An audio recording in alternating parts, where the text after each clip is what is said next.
Phone memory ফুল, তাই clear করতে গিয়ে হঠাৎ করে দেখলাম যে এই ভিডিওটা আপলোড করাই হয়নি।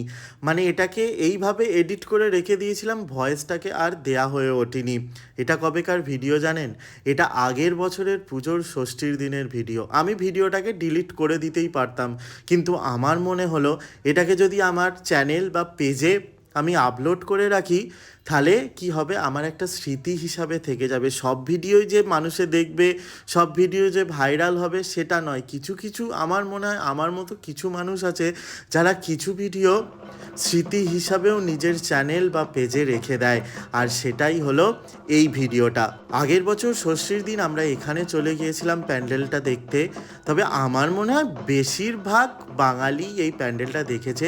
এটা ঠিক কোথাকার প্যান্ডেল ছিল আমি বলবো না, এটা আপনারা বলবেন যে এটা কোথাকার প্যান্ডেল ছিল যারা এই ভিডিওটা দেখবেন।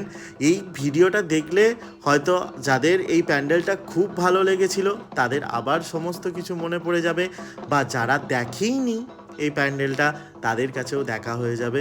তো ঠাকুর দর্শনের পর আমরা সরাসরি চলে এসেছিলাম প্যান্ডেলের পাশে। প্রচুর প্রচুর চাটের মানে দোকান বসেছিল, ফুচকা, মানে কত যে ফুচকার দোকান। খেয়ে কেমন লাগলো?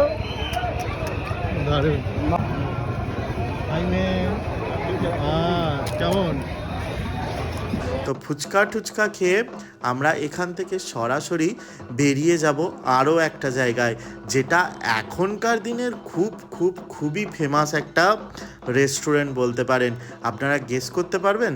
যদি গেস আগেই করে ফেলেন তাহলে কিন্তু কমেন্টে বলে দিতে পারেন। আমরা কোথায়? দাদা বৌদি, কিন্তু লাইন দেখে তো মুড খারাপ হয়ে গেল। এত খিদে পেয়েছে, কি করবো জানি না। ভিড় দেখুন, লাইন দেখুন, লাইনের যা অবস্থা। রবিবারে আসবো বলবো। আচ্ছা,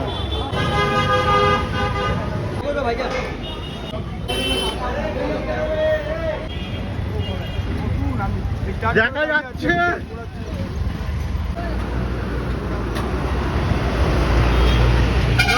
এখানে এসে যা শুনলাম এমনি দিনেই যা ভিড় হয়, আর এটা তো পুজোর সময়। মানে পুজো মানেই আমাদের বাঙালিদের কাছে ঘোরাঘুরি আর খাওয়া দাওয়া, আর সেই সময় দাদা বৌদিতে ভিড় হবে না সেটা তো হতেই পারে না। আমরা যেখানে দাঁড়িয়েছিলাম, মানে যে ব্রাঞ্চটার সামনে মেন ব্রাঞ্চ যেটা, সেটাতে জায়গা আমাদের জুটলো না, সেই জন্য আমরা আরও একটা আলাদা আউটলেটে চলে এলাম। টোটাল ওইখানটার মধ্যেই 3টে আউটলেট আছে, আমরা একটা রুফটপের আউটলেটে চলে এসেছি। তো এখানে প্রথমে যা যা অর্ডার করেছিলাম তো সেগুলো দেখতেই পাচ্ছেন। তন্দুরি চিকেন আছে, এখানে ডায়মন্ড ফিশ আছে, তার সাথে মাটন বিরিয়ানি, চিকেন বিরিয়ানি, মানে একদম খাবারে খাবার, মানে একদম এলহাই ব্যাপার। টাইট লাগছে কিন্তু একটু টাইট এটা দেখাচ্ছে। হাতের কি অবস্থা? সব এক জায়গায়। তার টেস্টটা ভালো মনে হচ্ছে নাকি?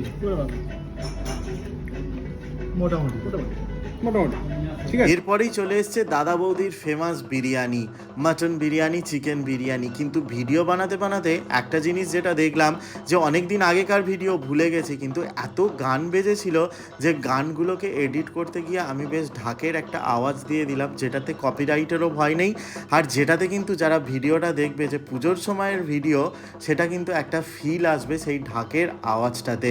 সেই জন্যে আমি কিন্তু ঢাকের আওয়াজটা এখানে অ্যাড করে দিলাম, যেটা এর ভিডিওটাতে আরো ভালো। এখানে মাটনের পিসটাই কিন্তু সব থেকে বড় ব্যাপার, যেটার ওজন 150 থেকে 200 গ্রাম হয়। মানে আমার পাতে যে মাটনটা পড়েছে দেখতেই পাচ্ছেন, মাটনটা কিন্তু যথেষ্ট সেদ্ধ হয়েছে আর যথেষ্ট জুসি।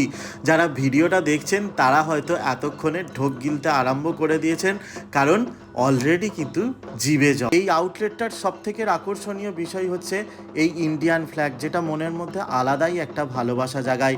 যাই হোক, ভিডিওটা শেষ করছি এখানেই, দেখা হচ্ছে নেক্সট ভিডিওতে। ততক্ষণ পর্যন্ত সকলে সুস্থ থাকুন, ভালো থাকুন, আর আমাদেরও এবার বাড়ি ফেরার পালা। জমতে থাকে পড়ে যাই দুর্বিপাকে, চিন্তাতে তোর কাটছে প্রহর, শান্তি নেই এ যন্ত্রণার মন মাঝি রে। কে ফিরে হাসিনা